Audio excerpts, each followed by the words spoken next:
All the excitement. This is the second of the halogen videos. People have been waiting for this for years. Right, so where did we get to last time? Oh, that's right, we looked at trends in boiling points in group 7. And yeah, this is where we got to, wasn't it? We were looking at the fact that iodine has stronger intermolecular forces between its molecules than fluorine does, and therefore iodine has a much higher boiling point because it requires more energy to separate their molecules. So we're now going to look at what is the difference between a halogen and a halide, and I'm going to use chlorine and chloride to illustrate the difference. Now chlorine is the element, Cl2. And if we're drawing a cross and dot diagram of chlorine, well, we know it's in group 7, and so there are 7 electrons in its outer shell. So 1, 2, 3, 4, 5, 6, 7, and then the other chlorine is going to provide another 7. So we have a single covalent bond bonding the 2 atoms of chlorine together to make a chlorine molecule. Now, that's Cl2. Chloride is the ion of chlorine, and we're still going to have a full outer shell, and what's going to happen is we will have 2 chloride ions here,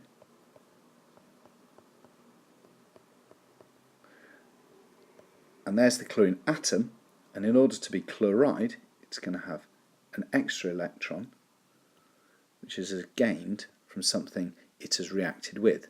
Now because it's got an extra electron, that will be minus. And here's another chlorine. I might just stick with crosses for the chlorines.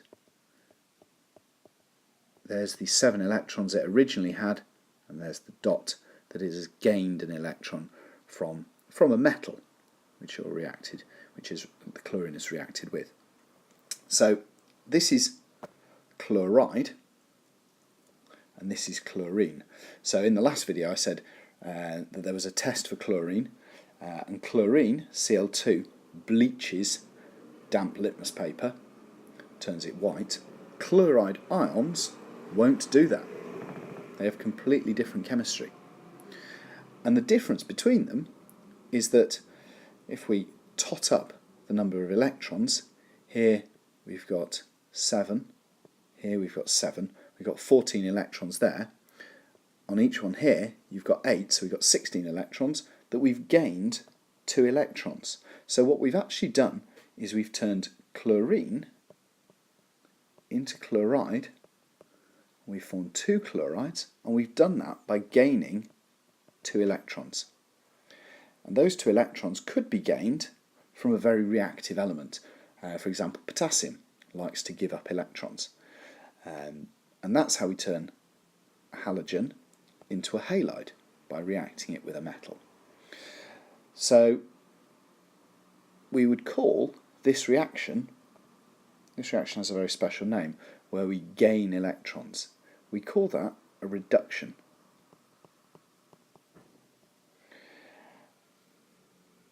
There's a popular way of remembering what is an oxidation and what is a reduction. This is a reduction, and the way I ask my students to remember it is by remembering Leo Gurr. Lose electrons is oxidation, gain electrons, reduction. So as we're gaining electrons here, this is a reduction. And you can see that the charges on both sides of this equation are balanced. Over here we've got 2 negatives, over here we've got 2 negatives, and we've got the same number of atoms as well. We've got 2 chlorine atoms over here and 2 chlorines over there. Now, we need to discuss the trend in reactivity in the periodic table to do with halogens. So halogens react by gaining electrons. So the more willing a halogen is to gain that electron, the more reactive it is. Now, you need to consider why or what pulls an electron into an atom. And what pulls the electron into the atom is the nucleus at the centre. The nucleus is full of protons, which are positively charged, and they are what holds the negative electrons into the atom.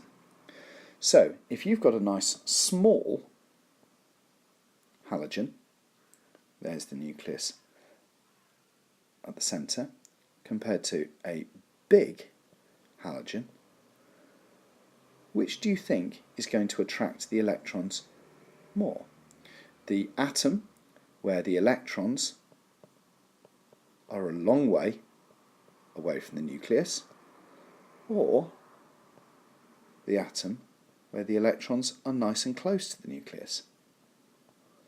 And you're right, I hope, that the atom where the electron shell, the outer electron shell, is nice and close to the nucleus is going to be the more reactive. So, from this we can say that the reactivity of the halogens decreases down the group. So the big halogens are less able to attract the electrons in than the small halogens. And that's why fluorine is incredibly reactive. When I was at university, the fluorine labs used to be on the roof because there was a high chance of an explosion. And so it's better to have the labs on the roof, where they would only damage the roof, rather than have them on the ground floor, where they could damage the basement and cause damage to the labs above them. So, we're now going to look at the reaction between hydrogen and chlorine. Now, I would love to be able to do this reaction. I have tried many times to combine hydrogen and chlorine together, and I've never got it to work. I've even sought the help of the great Andreas Seller from UCL, and even with his sound advice, I still couldn't get this reaction to work. So if anybody can help me with it, I'd be delighted. What you do, or what you should do in theory, and there's lots of YouTube videos of people doing this, you take hydrogen and chlorine, put them in a vessel together, but the vessel must have some kind of covering which prevents light getting in. And when you want the reaction to occur, you take the covering off and boom, you get a very, very quick reaction, which tells you that light is required. And actually the conditions that are really required for this are UV light. And when hydrogen and chlorine combine, you make hydrogen chloride. We actually make two molecules of hydrogen chloride.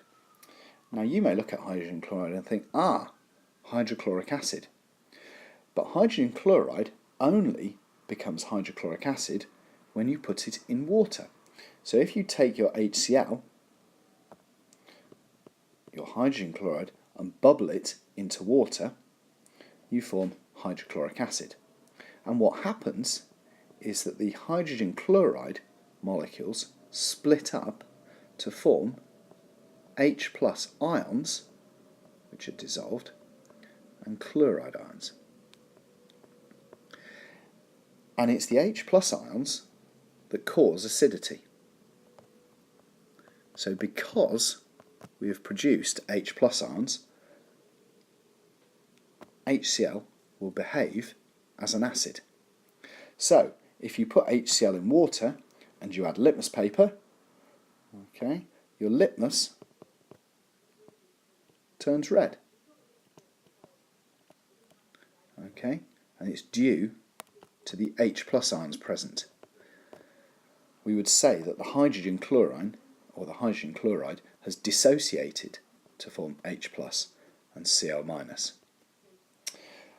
Now, quite often you only come into the liquids that you come into contact with in the lab are usually aqueous solutions, but we could have an organic solvent. We could use something like toluene, which is a colourless liquid. It looks like water, but it's made up entirely of carbon and hydrogen atoms. And if you bubbled your hydrogen chloride into toluene, nothing changes.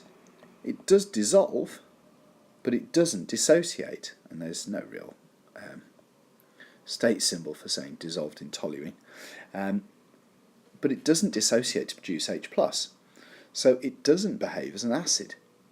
So if you put red litmus in, for example, or no, let's choose blue litmus, that's probably better. If you put blue litmus in,